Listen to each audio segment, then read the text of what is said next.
Agradeço ao Esper e ao Aloysio essas palavras e dizer para vocês que, apesar de ter nascido, vivido e trabalhado durante mais de 30 anos na longínqua estado do Amazonas, o tema HIV/AIDS e IST sempre foi, ao longo da minha carreira, o que eu me dediquei. Então, o que move é exatamente melhorar a vida das pessoas. Só um exemplo, quando eu assumi há 1 ano e 8 meses atrás o departamento, a primeira dúvida era: nós vamos começar com PrEP ou vamos melhorar o tratamento das pessoas vivendo? Porque você tem que ter linhas, e tem que ser uma de cada vez para você conseguir essa agenda dentro do Ministério. E aí a decisão primeira foi melhorar o tratamento, e, na sequência, nós demos andamento à PrEP, e que a gente vai comentar também aqui. E dizer que a resposta brasileira ela corre em paralelo com a estruturação do SUS. Vocês observam aqui que São Paulo foi o primeiro a ter um programa. Depois, quando se criou o Programa Nacional, foi exatamente em 1986, onde teve a 8ª Conferência Nacional de Saúde. Quando se estabeleceu a política de acesso universal às pessoas vivendo com HIV, é exatamente na década quando no SUS tinham as leis orgânicas que estabeleciam exatamente esse nosso SUS que a gente tem hoje. Quer dizer, talvez aqui estivesse um pouquinho melhor. No pós-2013, eu gosto de chamar a atenção à questão da prevenção combinada, porque esse é o grande mote político hoje que o departamento coloca o tempo inteiro, e que iniciou só com biomédicas, e hoje ela se estende um pouco mais para as intervenções estruturais e comportamentais. A questão da prevenção combinada, ela tem também a sua trajetória, e é interessante observar quais eram os focos de acordo com as décadas. Na década de 80, se tinha aquela noção de grupo de risco, se colocava a responsabilidade nas pessoas, havia muito estigma e discriminação com relação a essa década aqui.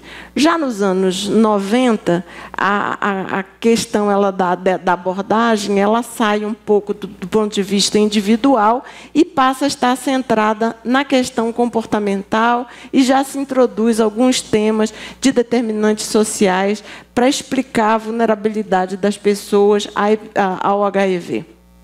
É interessante que, nessa época, se dizia que a epidemia iria feminilizar, que ela iria interiorizar, e essa afirmativa ela tomou corpo em toda essa década, porém, 10 anos depois, se observou que isso não aconteceu. Nos anos 2000, se inicia, então, essa discussão da prevenção combinada, como eu já falei, nas 3 dimensões, mas ela toma corpo somente depois, principalmente do ano de 2013, onde se coloca as estratégias de prevenção, que incluem também o tratamento para todos. Quer dizer, o tratamento para todos passa a ser uma peça dentro da questão da prevenção combinada, e que chama para outro tipo de iniciativas que são importantes. O contexto, esse diapositivo, aliás, todos esses dados eles estão no nosso boletim epidemiológico, que anualmente é publicado em dezembro, no 1º de dezembro, e ele sempre se refere ao ano anterior.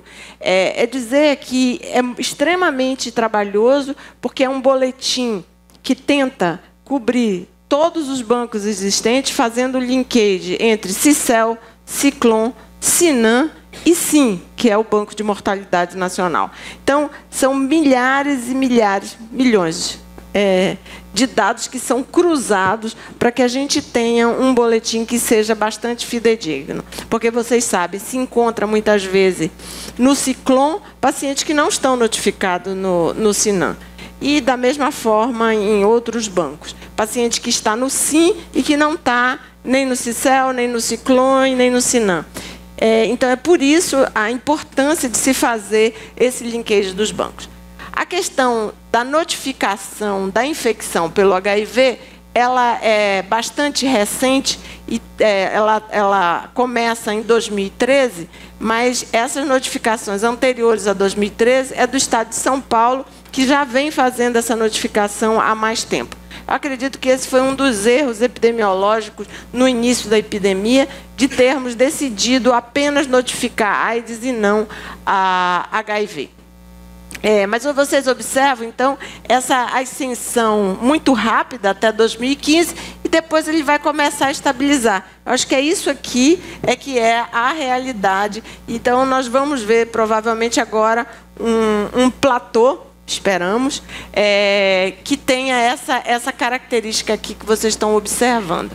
Então, ainda não dá para fazer muita estimativa com relação à infecção pelo HIV. Nós temos trabalhado principalmente com o Imperial College de Londres, fazendo algumas estimativas. Agora também estamos trabalhando através da NRS lá na França, também com outras estimativas, mas ainda não tem dados suficientes para a gente estar falando de infecção pelo HIV. O que a gente observa é uma discreta queda da mortalidade, que ainda não é suficiente, provavelmente se deve ao tratamento para todos, que foi estabelecido, se iniciou aqui em 2014, foi final de 2013. Na sequência, vocês observam a mortalidade aqui, desculpa, e caso de AIDS também diminuindo. Então, é óbvio, se nós estamos tratando pessoas ainda com infecção, cai taxas de AIDS e também de mortalidade. Há uma discreta queda também em menores de 5 anos e HIV em gestante, que se mantém mais ou menos estável.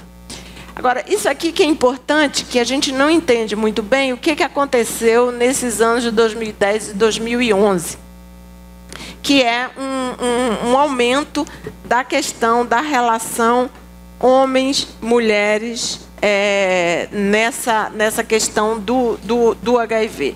Vocês observam que nessa faixa etária de 20 a 29 anos, a relação fica de 3,3 a razão de sexo para homem, para mulher. E nas outras faixas etárias, de 30 a 39, um discreto aumento, mas também vocês observam que aqui é que se encontra a grande maioria das pessoas que têm aumentado os casos notificados de HIV/AIDS. E quem são essas pessoas? E aí, se vocês observam aqui, de novo, por faixa etária, o que se observa é que de 20 a 24 anos em homens e de 25 a 29 anos é bastante grande o número, essa diferença, mas entre mulheres já existe uma certa queda nessa mesma faixa etária. E quando se olha a categoria de exposição, são homens jovens HSH que têm aumentado. E aí o Ministério da Saúde ele faz um monitoramento da epidemia para que a gente possa estar mudando políticas públicas. E dizer a vocês que nós não somos nenhum tipo de instituição de fomento de pesquisa. Todas as pesquisas nacionais que são realizadas e que são caríssimas, é bom enfatizar, elas são feitas no sentido de mudar a política pública. E isso a gente vai falar no último slide. Então, como o Esper já colocou, a epidemia ela é uma epidemia concentrada em populações mais vulneráveis e, nos últimos estudos, persiste esse perfil. Dizer que foi realizado no ano passado, quase todos os estudos, os resultados estão aqui. O primeiro foi dos conscritos, onde se observa que os conscritos que se declaram a HSH nos municípios brasileiros, essa aqui é uma amostra de mais de 40 mil jovens de 17 a 20 anos que comparecem para se alistar no Exército. No geral, vocês observam que tem se mantido, comparando 17 com 2007 com 2016. Entretanto, os estudos de RDS, que nós realizamos o primeiro em 2009 e 2010, e agora em 2016 e 2017, em 12 capitais brasileiras, e esse aqui em 10, em jovens HSH com mais de 18 anos, vocês observam que realmente existe um aumento muito grande na taxa de prevalência de HIV dentre essas pessoas. Aqui então, dizer para vocês que nós fizemos também esse mesmo estudo em pessoas trans. Aqui, esse dado ele é bastante recente, o estudo terminou faz poucos meses, eles ainda estão ponderando os dados, por isso que eu coloquei aqui a prevalência mínima e a prevalência máxima encontrada nos municípios. E a gente está aguardando ainda que os pesquisadores terminem essa análise, mas eu já gostaria de trazer aqui, pela importância e pela alta prevalência que tem sido encontrada em pessoas trans. Dizer que é o primeiro estudo brasileiro de base nacional com pessoas trans. E com o RDS também foi realizado em mulheres trabalhadoras do sexo, também comparando 2010 com 2016, essas taxas, esse aumento não é significativo. E pessoas que usam drogas, também as taxas têm se mantido estáveis. Onde é que estão os problemas? Está entre pessoas trans, HSH, e gays. Então, há que se criar mecanismo para acessar essa população e, principalmente, acessá-las, mas também dar acesso a elas aos serviços de saúde, que nós observamos que existe muita barreira hoje para acesso. Detalhando um pouco mais, vocês, conscritos, né? Então, e já colocando algumas outras prevalências, também de sífilis, por exemplo, vocês observam que a comparação de 2007 para 2016, um aumento bastante elevado.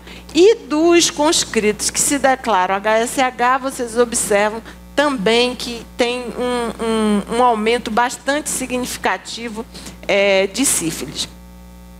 Hepatite B e C, obviamente, não tem sido um grande problema nessa população jovem masculina brasileira.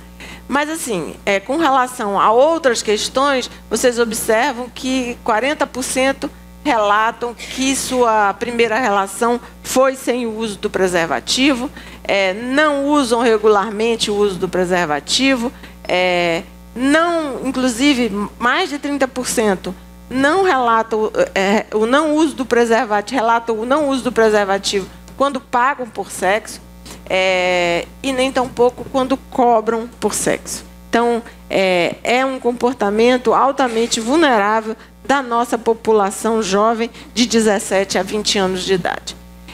Quando o resultado dizer para vocês que esses são todos dados inéditos, os pesquisadores ainda não tiveram tempo suficiente para estar publicando. Nós vamos lançar lá no Congresso de Amsterdã um suplemento que o Ministério da Saúde comprou do Medicine, onde estarão parte desses estudos publicados pela primeira vez.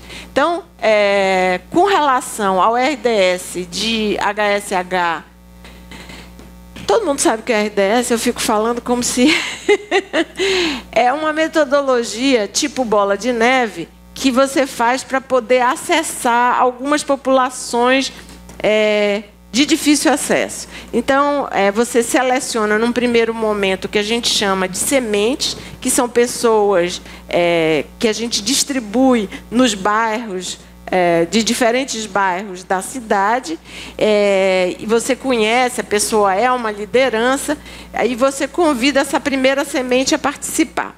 Na sequência, essa semente ela recebe 3 cupons para chamar outras 3 pessoas.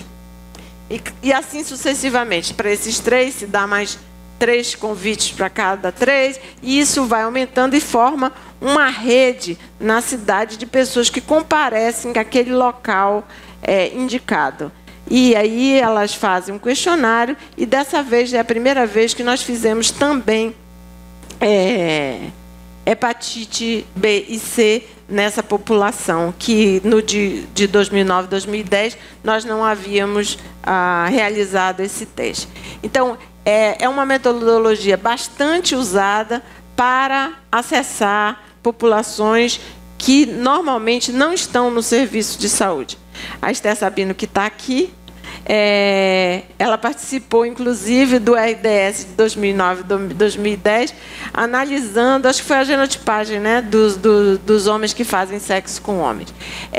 Então, vocês aqui observam a prevalência do HIV, né, que bastante aumentada, mas chama a atenção sempre a faixa etária menores de 20 anos, que bate com aquele gráfico que eu mostrei nos casos de AIDS, nas faixas etárias onde o HIV está tendo uma prevalência de maior ascensão.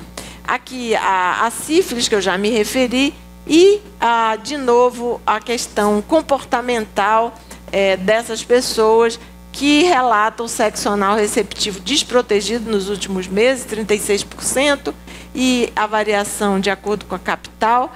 E, além disso, mais de 50% relatam que a sua primeira relação foi desprotegida. Com relação às trabalhadoras do sexo, apesar da prevalência de HIV não ter tido um incremento significativo, o mesmo não se pode dizer com relação à sífilis. Hepatite B e C também não são prevalências muito grandes, mas algumas coisas melhoraram para os profissionais do sexo. Por exemplo, aumentou o número de relatos de trabalhadoras sexuais que se testaram para o HIV nos últimos 12 meses, que se testaram para a sífilis, foi praticamente estável, mas aumentou, tiveram resultado positivo para a sífilis também. Então, é preocupante não só as taxas elevadas de HIV, mas também de sífilis nessas populações mais vulneráveis. Para trabalhadoras sexuais, já nos referimos, aqui também não está ainda tabulado de sífilis, mas vocês observam que algumas capitais têm mais de 50% de prevalência de sífilis entre trabalhadoras sexuais. E elas também colocam a questão do relato do uso do preservativo na última relação, mas persiste aquela questão de não usar preservativo com aqueles clientes mais frequentes, não usa o preservativo com amante, com namorado, com marido. Então, assim, apesar de usar mais comumente preservativo com os clientes. A testagem, como eu já falei, e também se testaram para as ISTs nos últimos 12 meses, realmente foi ampliado. E uma coisa que cresceu comparado com os anos anteriores é o acesso a preservativos e lubrificantes agora já começou os números atrapalhados. Já receberam preservativo nas unidades de saúde. Então, nós não conseguimos tirar a vírgula. O MEC botou a vírgula e não saiu de jeito nenhum.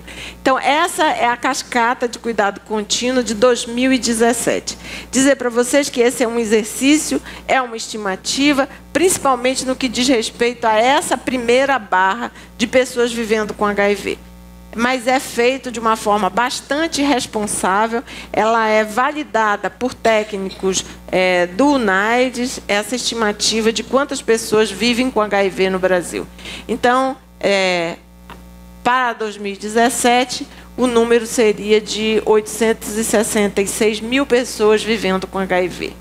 E aqui o número percentual de diagnosticadas, e nós estamos trabalhando muito com vinculadas, retidas e em tratamento, porque tem uma grande diferença, e o que mais se ouviu no CROI foi esse tipo de detecção para intervir na questão do aconselhamento, para que as pessoas tenham realmente adesão e cheguem a ter a carga viral indetectável. E aqui nós colocamos sempre a carga viral indetectável utilizando 3 valores, porque em alguns momentos, internacionalmente, por exemplo, o NIDS compara sempre com menos de 1000 cópias. Mas a nossa rede de carga viral, ela chega a menos de 50 e, portanto, é esse o dado mais fidedigno de ser indetectável, é o de menos de 50 e é esse que nós utilizamos. Então, a cascata brasileira, do qual nós monitoramos desde 2016, ela está dessa forma, e aqui, claro, no que diz respeito principalmente a 90% das pessoas tratadas, diagnosticadas, tratadas e com carga viral indetectável. Então, teve um avanço, como vocês podem observar, e óbvio que ainda existe um gap importante que eu não sei se nós vamos conseguir, de colocar as pessoas em tratamento e atingir a meta de 90% até o ano de 2020. Mas nós continuamos tentando e esperando o apoio de todos os profissionais de saúde para que isso aconteça. Então, a prevenção combinada, ela hoje é trabalhada de uma forma diferente, e eu vou falar na sequência de cada um desses pedaços para que vocês entendam qual é por onde o departamento tem trabalhado em cada um dos pedaços dessa mandala. Claro que a mais recente foi a PrEP, e nós estamos também tendo uma incidência grande no ponto de vista dos marcos legais, trabalhando dentro do Congresso Nacional para que não saiam projetos-leis que possam prejudicar as pessoas vivendo. Ontem mesmo nós tivemos uma grande vitória, que foi trabalhar junto no Senado com a Marta Suplicy, com o Paim, com o Romário, inclusive, numa PL que desobriga as pessoas com AIDS que foram aposentadas há 30 anos atrás de comparecer nas unidades que estão rediscutindo a aposentadoria das pessoas. Nós embarcamos nessa luta junto com o Renato da Mata, porque nós entendemos que uma pessoa que está fora do mundo do trabalho há mais de 30 anos ou 20 anos, ela não tem capacidade de fazer esse retorno. E, além do que, nós sabemos que 30 anos vivendo com AIDS, o organismo tem também uma série de problemas, e o fato psíquico, as pessoas estavam deixando de tomar a medicação para adoecerem, para ir até as comissões que estavam fazendo esse tipo de triagem. Então, acho que foi por isso que a gente tem que trabalhar as questões estruturais e os marcos legais, porque de vez em quando saem algumas coisas terríveis e que a gente tem que fazer esse enfrentamento. Mas, assim, eu acho que ontem foi uma grande vitória. O Renato da Mata está internado, mas ele está super feliz com essa aprovação. Então é isso, né? Eu já falei bastante sobre essa questão. Nós consideramos que as populações chaves a serem trabalhadas gays e outros HSH, trabalhadoras do sexo, pessoas privadas de liberdade, pessoas que usam álcool e outras drogas e pessoas trans, sendo prioritários principalmente os adolescentes e jovens, pessoas em situação de rua, indígenas e população negra. É óbvio que o grande desafio é trabalhar de forma articulada nos vários níveis de governo, federal, estadual e municipal, na questão das redes de atenção e sempre articulados também com a sociedade civil. A agenda de prevenção combinada, ela se dá principalmente aqui na retomada do grupo técnico assessor de prevenção. Nós, então, retomamos esse GT e a produção foi bastante incrível, né, no que diz respeito a documentos normativos. Então, na nossa página, vocês podem encontrar documentos sobre prevenção combinada do HIV, a questão da reestruturação dos CTAs. Nós estamos trabalhando com... futuramente, eu acho que no próximo semestre, nós já vamos conseguir 5 pilotos de CTAs. A gente está querendo transformar o CTA, que antes era só para fazer testagem, num CTA que tem o cuidado integral. O que quer dizer isso? Que o CTA faça tudo o que a mandala preconiza, num único lugar. Então, nós estamos desenvolvendo 5 locais no Brasil, um por cada região, para tentar demonstrar que é possível. O CTA ele perde a força a partir do momento que a testagem ela está na atenção básica em todos os locais. Mas ele ainda é um ponto importante porque a população mais vulnerável, a população-chave, busca os CTAs nas cidades. Então, é importante essa retomada dessa reconstrução do papel do CTA. Também nós temos uma publicação dos 5 passos do manejo do HIV na atenção básica. Continuamos ativamente e dando bastante ênfase ao preservativo feminino. Isso aqui é só para vocês entenderem os quantitativos que o Ministério da Saúde compra e distribui. São bilhões de preservativos masculinos, preservativos femininos e gel lubrificante. Nós vamos lançar... Eu acho que nós vamos lançar aqui em São Paulo, na Parada Gay, o novo invólucro da camisinha, que nós fizemos um concurso e foi a ganhadora, compareceu lá no nosso congresso em Curitiba. Então, nós vamos lançar uma camisinha com um novo invólucro para tentar chamar a atenção mais ainda sobre o preservativo. No ano passado, nós tivemos uma produção de foram 6 PCDTs. O que é PCDT? É que o Brasil hoje trabalha com protocolo, diferente do passado, que era consenso, que era manual, nada disso. E qual é a importância do protocolo? O protocolo tem que passar por um órgão chamado CONITEC, que incorpora a tecnologia no SUS. Isso dá sustentabilidade. Então, quando nós mudamos a terapia, quando nós indicamos o dolutegravir na primeira linha e desincorporamos uma série de medicamentos antigos, mantendo mais ou menos o mesmo orçamento, isso é para ficar, porque passa por um processo que é uma via crucis e que muitas vezes difícil, como foi a PrEP, mas que a partir do momento que é incorporado no SUS, isso vira lei, isso é publicado e a obrigatoriedade do nível federal de cumprir isso aí. Então, foram feitas várias atualizações, entre elas a de PEP e ano passado a modificação foi a inclusão do dolutegravir no esquema preferencial da PEP.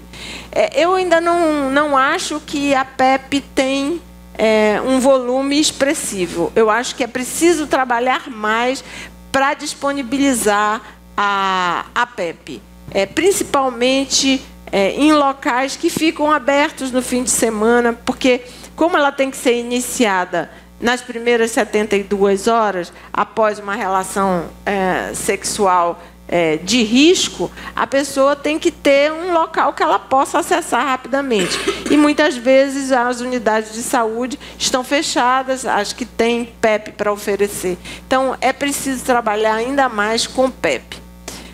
A PrEP, conforme eu me referi, a primeira vez que nós apresentamos o protocolo na CONITEC não foi aceito, porque a justificativa era como que nós estamos trabalhando com uma profilaxia onde o custo é elevado. Bem que a Gilead está aqui presente. Era bom vocês falarem com ele para baixar o preço, porque o preço está caro ainda.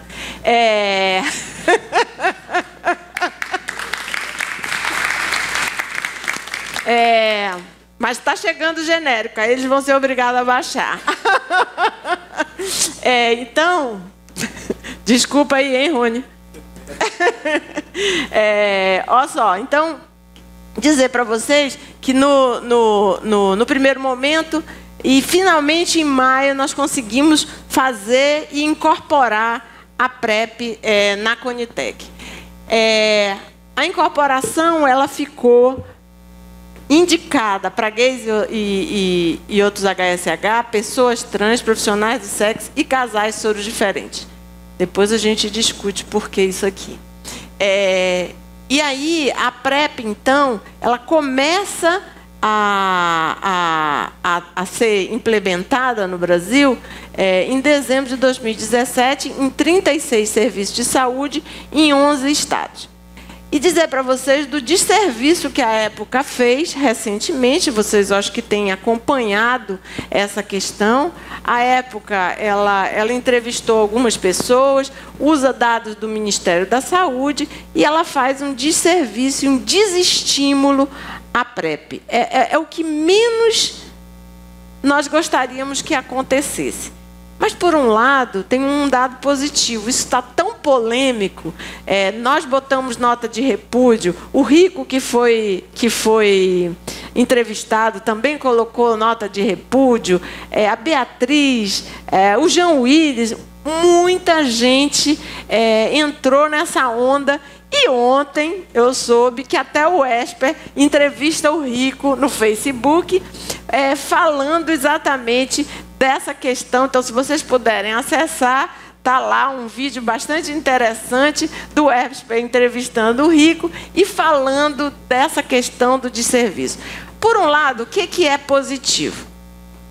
Nos RDS, para as populações-chave, nós colocamos umas perguntas sobre PrEP. E as pessoas não sabem nada sobre PrEP. Absolutamente nada. Então, talvez, com essa polêmica criada, as pessoas passem a conhecer um pouco mais a PrEP. Aqui na página do departamento, na nossa nota de repúdio, nós colocamos os links das outras matérias que saíram também em todo o Brasil. E como é que está a PrEP? Dizer para vocês que são os primeiros 3 meses. Ainda não tem assim um volume grande de pessoas, porque inclusive tiveram alguns estados que decidiram esperar um pouco, fazer lançamento. São Paulo, acho que só foi em final de janeiro. Então, assim, alguns estados não têm nem 90 dias ainda. Mas já foram 1.063 usuários de PrEP registrados no Ciclone. Então, nós conseguimos fazer muito bem esse monitoramento, porque nós colocamos a dispensação do medicamento dentro das unidades dispensadoras e utilizando o Ciclone para essa dispensação. E já começou a capacitação de mais 29 serviços. Então, a partir de maio, nós vamos totalizar 65 serviços no Brasil utilizando PrEP. O perfil ainda é predominantemente de gays e outros HSH, de cor branca e possivelmente de condição socioeconômica mais alta. Então, é preciso um esforço enorme para que a PrEP chegue exatamente na população que mais precisa e que está mais desinformada, que são aquelas pessoas da periferia, que são pessoas de nível socioeconômico baixo e que são as mais vulneráveis devido a esses fatores para a questão da infecção pelo HIV. Com relação, vocês estão vendo que cada diapositivo tem um pedacinho da mandala dizendo do que a gente está tratando. A questão da transmissão vertical do HIV, um pouco, porque o Aloysio se referiu que nós participamos na OPAS desde da elaboração de todos os documentos de certificação. Como certificar sífilis e HIV ao mesmo tempo dos municípios brasileiros é impossível, porque a epidemia de sífilis, as taxas estão extremamente altas e não tem como, nós decidimos, no ano de 2016, certificar municípios que eliminaram a transmissão vertical do HIV apenas. Agora, para isso, foi criado um grupo de trabalho. Nós também lançamos essa certificação, dando a lista dos municípios que estavam aptos para serem certificados. Nós publicamos um guia de certificação para os municípios seguirem. E no Congresso Brasileiro lá de Curitiba, 5 solicitações de certificação foram apresentadas, mas apenas o município de Curitiba passou em todas as etapas, porque tem, inclusive, esse grupo ad hoc que certifica, ele vai em loco para rechecar todos os dados dos relatórios que são enviados. Então, nós já certificamos o primeiro município e já estamos trabalhando com outros municípios. Essa semana chegou alguns relatórios de Santa Catarina e de Espírito Santo. Com relação à redução de dano, nós temos trabalhado numa agenda muito mais de capacitação e também trabalhando com o Ministério da Justiça, retomando uma pauta que tinha sido deixada de lado por algum tempo pela própria desestruturação da questão de vários setores. Por exemplo, tinha um departamento de saúde prisional. E esse departamento de saúde prisional foi desativado e agora está reestruturando. Então, umas idas e vindas, sob o ponto de vista político, que muitas vezes trazem um atraso nessas agendas e que são importantes. Dizer para vocês que, com relação ao tratamento para todos, o Brasil possivelmente tem o maior quantitativo de pessoas vivendo com HIV em tratamento com dolutegravir. Vocês sabem que a indicação do dolutegravir na primeira linha e também fazendo o switch do raltegravir para o dolutegravir na terceira linha. E nós temos mantido, então, esse primeiro ano aqui é 15%, porque foi quando se instituiu o tratamento para todos. E depois a gente tem mantido mais ou menos esse aumento de 10%, que precisa ser incrementado, né? Então, hoje, o Brasil tem quase mais de 500 mil de pessoas em tratamento. E é interessante quando se vai para fora do país. Eu dizia sempre, não, esse é o serviço público, mas as pessoas não captam que isso é recurso nacional, que não tem nenhum país no mundo com esse número de pessoas em tratamento bancados por recurso nacional. A maioria dos países africanos, por exemplo, tem apoio de órgãos como a PEPFAR e outros, Fundação Bill e Melinda Gates, etc., que aportam esse recurso para o tratamento. Dizer também que esse ano nós conseguimos um aumento do orçamento para tratamento no departamento, que estava congelado há quase 5 anos. Esse dado também é novo. Nós escrevemos alguns abstracts para o Congresso de Amsterdã, para o Congresso de AIDS, mas eu fico muito empolgada quando nós detectamos, por exemplo, nessa comparação dos regimes de dolutegravir com o efavirense, o percentual. Aqui mostra o percentual de pessoas que alcançaram carga viral indetectável. Então, e aqui é o número de meses. Então, se vocês observam, com o dolutegravir, com menos de 3 meses, a pessoa, mais de 70%, quase 80% das pessoas já estão indetectáveis. E aí é sempre superior o percentual de pessoas com carga viral indetectável usando dolutegravir do que com o efavirense. Acho que esse aqui explica melhor. Os números mais ou menos a mediana da carga viral e aqui os meses. Então, olha só como é que funciona. o dolutegravir aqui ele está em azul.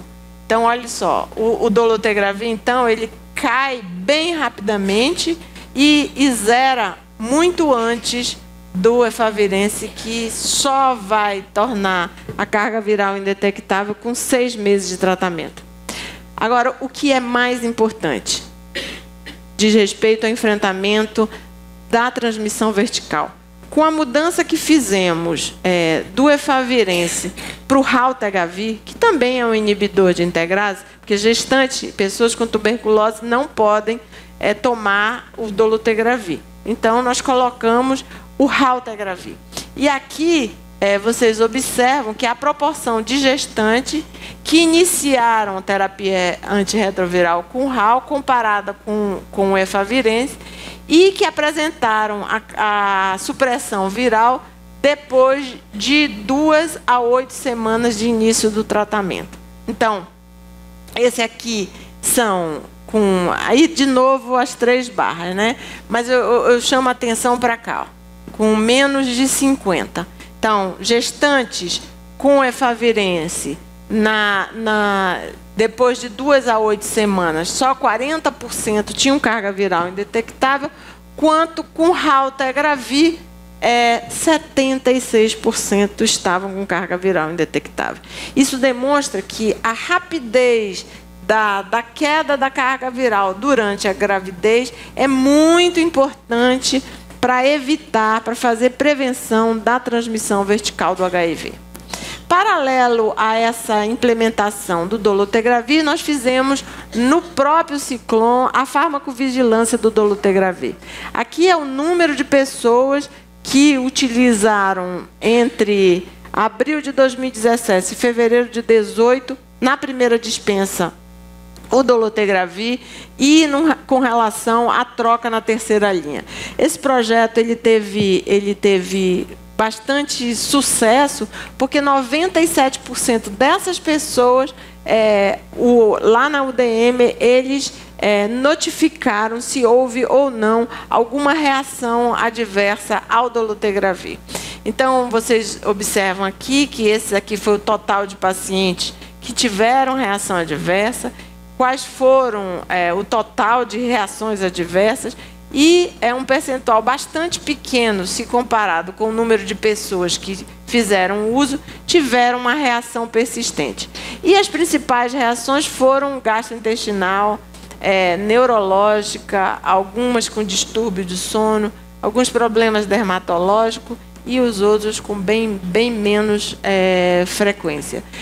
Dizer para vocês que esse é um estudo que ainda está em andamento, principalmente nós estamos investigando alguns casos que foram notificados por si, que a gente quer ter um olhar mais aprofundado com relação a isso. Aqui desconfigurou tudo, não leve em conta nem os zeros, nem o 1. É que através de um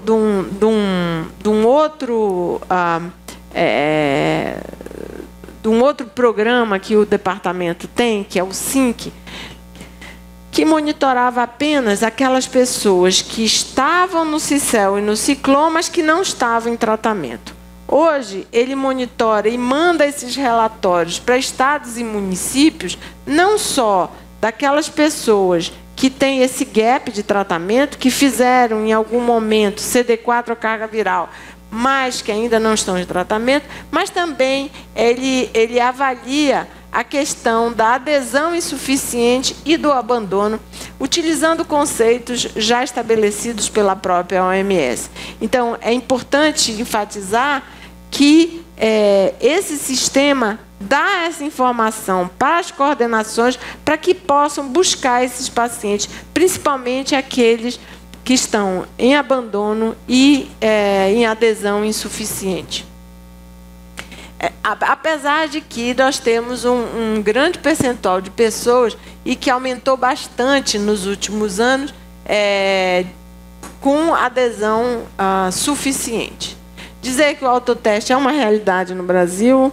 A Luísa vai lançar um projeto na próxima semana, dia 11, um projeto financiado pelo CDC, com utilização de autoteste, que cada vez é uma realidade. Nós fizemos a compra de 400 mil autotestes e vamos fazer uma tentativa de utilizar esse autoteste dentro do Saúde da Família, para ver como é que funciona essa questão também.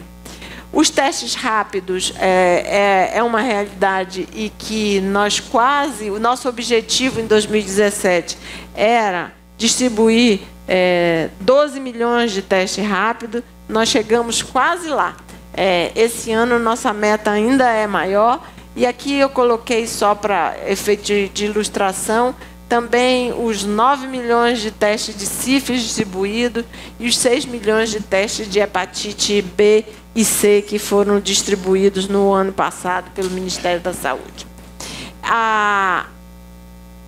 Essa iniciativa do Viva Melhor Sabendo, ela continua, é o que a gente chama de atividades extramuros. São parcerias com ONGs e eles utilizam o fluido oral para testar e acessar essa população chave. E aqui vocês têm alguns resultados. Só para que vocês entendam, já foram feitos 160 mil testes pelas ONGs e realmente nós estamos no caminho correto quando se tem 50% das pessoas nunca tinham sido testadas e uma taxa bastante alta de testes reagentes. Principalmente em população trans, o teste reagente é mais frequente, principalmente quando a pessoa trans tem outras vulnerabilidades, como, por exemplo, usar droga, ser profissional do sexo, e quando ela é profissional do sexo e usa droga, as taxas são bastante elevadas. Igual para homens que fazem sexo com homens. Dizer que as intervenções estruturais, como eu disse, são tomadas muito a sério pelo departamento. Nós temos consultor direto dentro do Congresso Nacional que nos dá mensalmente um panorama de quais são os projetos de lei que estão sendo tramitados no Congresso. É um trabalho bastante árduo para que a gente possa estar interferindo dentro desses barcos legais. Então, tem alguns ganhos, né? A questão do crime pela discriminação para pessoas portadoras de HIV, a questão do uso do nome social e reconhecimento da identidade de gênero, que tem tomado corpo em vários momentos na nossa sociedade, que é importante que isso permeie também os serviços de saúde. Esse aqui foi bastante árdua, essa luta, que nós, junto com a sociedade civil, solicitamos o arquivamento dessa PL, 198, tá? Que tratava de considerar a transmissão do HIV como crime hediondo. Nós conseguimos a instituição do Dezembro Vermelho. Nós fazemos várias incidências com populações trans. Nós temos 2 documentários que foram feitos. O Dia da Visibilidade Trans, ele, na verdade, inicia dentro do próprio departamento. Em todo janeiro se faz atividades com essa população. Nós temos trabalhado muito com redes de jovens no Brasil inteiro. No ano passado, foram várias oficinas regionais que foram feitas com jovens líderes com relação à prevenção combinada. Temos feito uma agenda bastante intensa com populações prioritárias, com mulheres da floresta e mulheres extrativistas.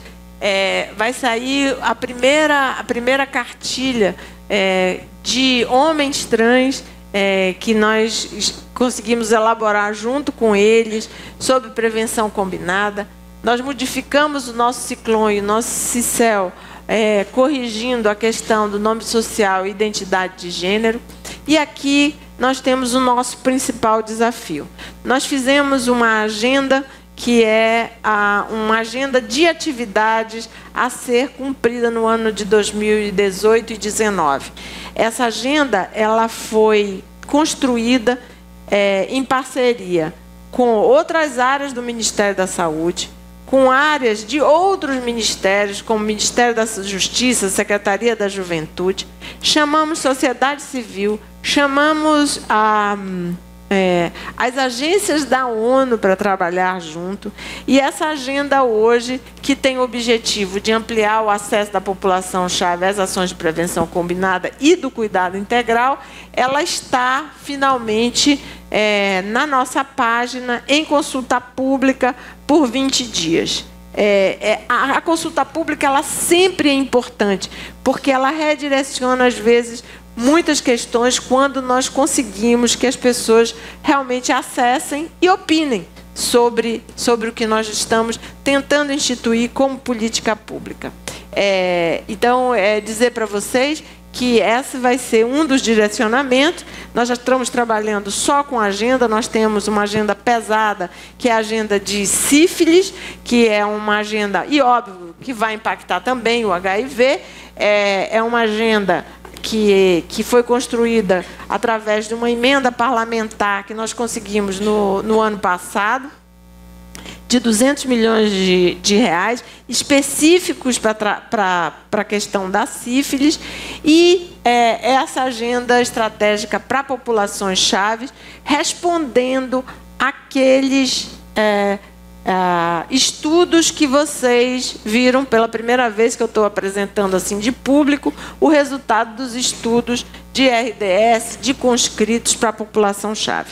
Então, a agenda ela vem como uma resposta à questão da taxa de prevalência alta de sífilis, de HIV em populações-chave, mas, através dos questionários, apontam também onde que os serviços, onde que o Ministério da Saúde tem que incidir.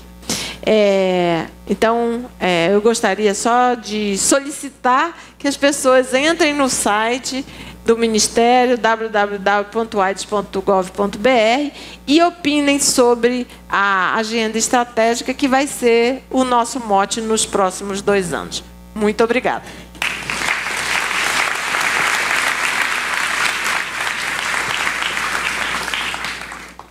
Então, muito obrigado, doutora Adele. Todos nós pudemos ver com bastante clareza as várias ações, as várias frentes pelas quais o departamento tem trabalhado de forma muito ativa.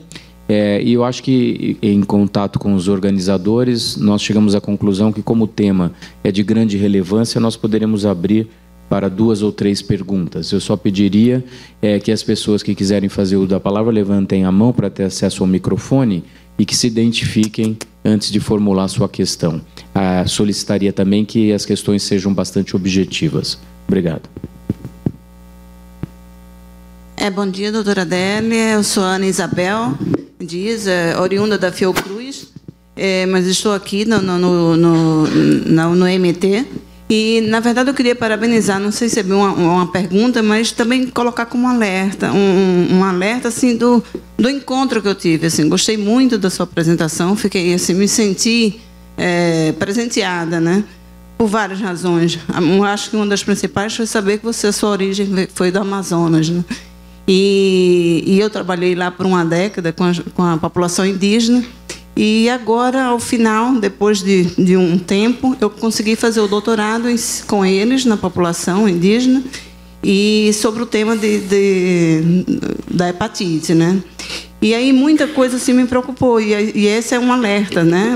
Também para colocar, porque você colocou que a questão dos dados, como é difícil para a gente unificar diante de tantos dos bancos, né, que nós temos, isso a gente sabe, que é uma pena, é uma questão de maturação ainda, a gente ainda precisa melhorar nisso. E para questões das populações indígenas, sabemos que tem um outro sistema, que é o CIASE, né, e que fica difícil a gente trabalhar. E aí, diante da sua mandala que você colocou, que tem a preocupação com esses grupos específicos, mostrar o tanto que é difícil mesmo a gente trabalhar com isso, e principalmente na questão das imunizações e de todo o trabalho que tem que ser feito, né? Por questões operacionais mesmo. A gente sabe que que a Amazonas é um outro Brasil, né? Não é uma coisa assim tão simples, mas que a gente atenta a essa preocupação, não só para o HIV, como também a questão da hepatite, que depois a gente pode até dar uma conversa pessoal, né? Mas para mostrar a dificuldade que tem na questão da imunização nessas regiões, que inclusive fazem fronteira, né? É trifronteira, né? Não é? E esse é um olhar que eu sei que a gente tem essa preocupação, mas que a gente precisa ainda amadurecer um pouco em cima disso. É porque o tema aqui era só HIV, mas assim, eu posso adiantar algumas questões sobre hepatites virais. Por exemplo, vocês sabem que nós instituímos, incorporado no SUS, o tratamento para todos para hepatite C, que para nós assim foi um grande ganho, né? Ter incorporado no SUS o tratamento para todos, independente da lesão do fígado Bom, mas independente do genótipo também, mas é que antes nós só tratávamos a fibrose F3 e F4. E agora o último PCDT, ele é para todos os graus de fibrose. Isso que foi um grande avanço. Especificamente para a população da Amazônia, nós criamos um plano de enfrentamento da Amazônia, da hepatites na Amazônia. E lá nós conseguimos fazer com que o PNI começasse a tramitar, por exemplo, um novo esquema vacinal para B. Porque na Amazônia o problema maior é D, que é de grande letalidade. Então, nós estamos aguardando ainda o parecer do Programa Nacional de Imunização, e a ideia seria fazer uma vacinação de aceleração rápida de 0, 7 e 28 dias para a hepatite B com um reforço de 1 ano. Porque quando as pessoas entram nas áreas indígenas, por exemplo, você sabe que o rio sobe e o rio desce. Quando o rio desce, ninguém tem acesso à área. Então, quanto mais rápido for o esquema vacinal, mais vamos ter uma cobertura maior. Então, nós vamos... E fizemos um projeto que está para aprovação no CONEP, porque como lida com população indígena, vai ser para o CONEP, exatamente para a região do Alto Solimões, que quando eu vivia no Amazonas, era o grande foco que eu trabalhava em pesquisas, era na região do Alto Solimões, que é a tríplice fronteira que você se referiu. Então, a Amazônia não está esquecida e eu não nego as minhas raízes, inclusive envolvendo esse tipo de trabalho e conhecendo a realidade de lá. Bom dia. Eu gostaria de saber se há projeto de aumentar a divulgação de CTAs em escolas públicas e universidades. Porque eu sou da UFRJ e lá a divulgação é terrível. Só conhece o CTA quem vai realmente procurar, e as pessoas que procuram a informação encontram pouca informação, não conhecem o que o CTA é realmente. E escolas públicas, pois os públicos hoje de maior incidência e prevalência é a população jovem e de idade escolar. Se pretende aumentar a divulgação em escolas públicas para atingir esse público de comportamento de risco.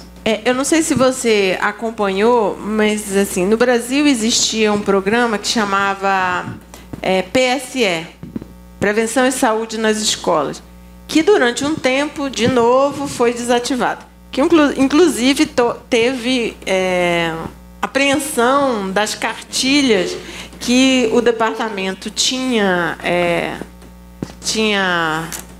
elaborado para trabalhar no PSE. No ano passado, o Ministério da Saúde decidiu retomar o PSE e, pasme, as cartilhas serão distribuídas pelo Unesco a partir desse ano. Então, sim, tem uma iniciativa de voltar a estar presente nas escolas. Os CTAs, eles vão sofrer uma reformulação.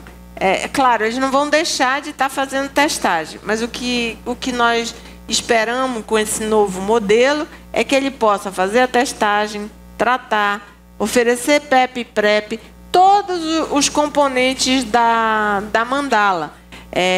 Então, eu acho que esse ano vai ser um ano também de mudanças no que diz respeito tanto ao PSE quanto aos CTAs. Última questão.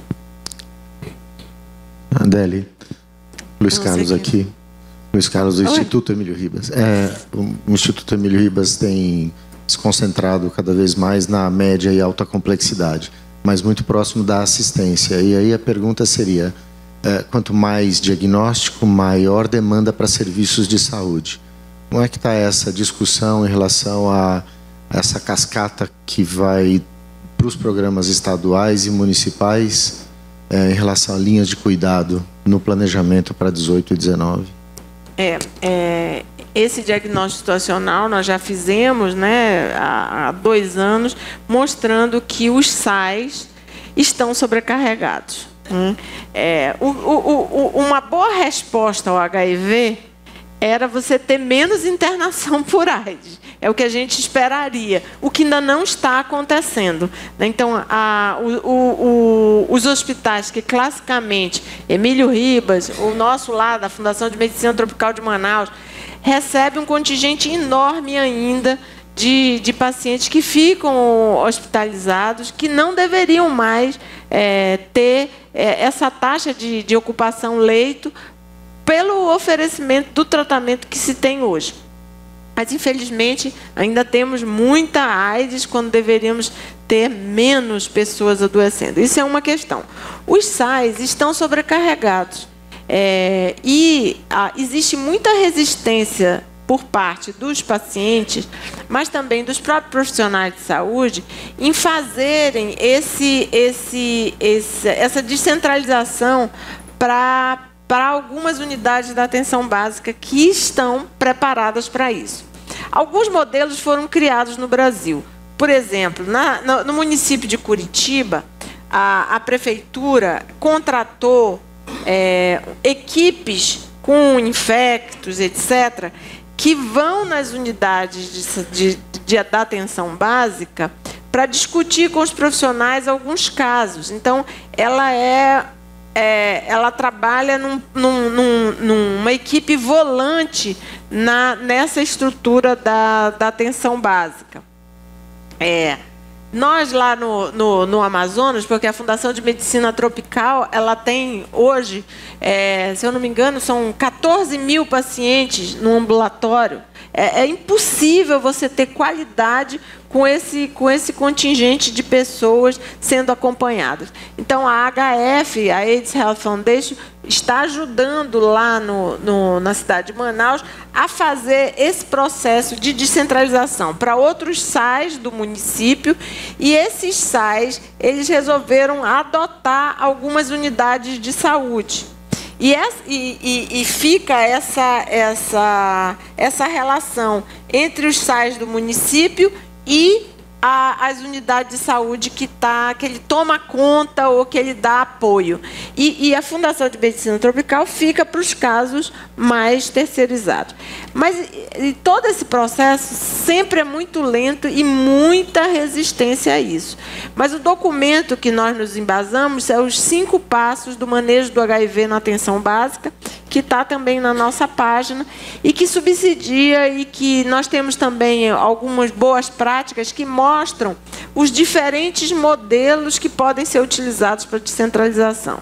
Hoje a gente sabe, se o paciente tem boa adesão, se ele tem carga viral indetectável, e muitas vezes ele ocupa o lugar de uma consulta apenas para que o prescritor faça a receita e ele vá lá na UDM para pegar o medicamento. Então, a ideia é fazer esse matriciamento para que essas pessoas possam estar sendo atendidas nas unidades básicas de saúde. Mas vai de município para município. Nós sabemos também que o próprio CRT aqui em São Paulo também está sobrecarregado, né? Nós discutimos isso há um ano atrás, mas, ao mesmo tempo, as pessoas têm resistência em fazer a descentralização. mas nós acreditamos que na qualidade. Por isso que se investe muito nessa qualidade do tratamento, porque se você dá um tratamento que tem pouco efeito adverso, um tratamento que facilita a adesão, desocupa um pouco mais as unidades que fazem o atendimento. E nós tivemos uma decisão, se acontecer, vamos torcer que dê certo, de passar a ter nos estados, nos almoxarifados dos estados, suprimento para 6 meses. Nós já temos, por exemplo, portaria que diz que se o paciente está estável, que você pode entregar a medicação para 3 meses. Isso também é uma outra forma para tentar fazer com que os serviços fiquem com menos sobrecarga. Então, para isso, nós estamos estabelecendo, para esse ano já, ter nos almoxarifados dos estados pelo menos 6 meses de estoque, porque toda vez que o estoque do estado ele fica com 1 mês e tal, quando capilariza para as UDMs, principalmente para as mais distantes, sempre falta.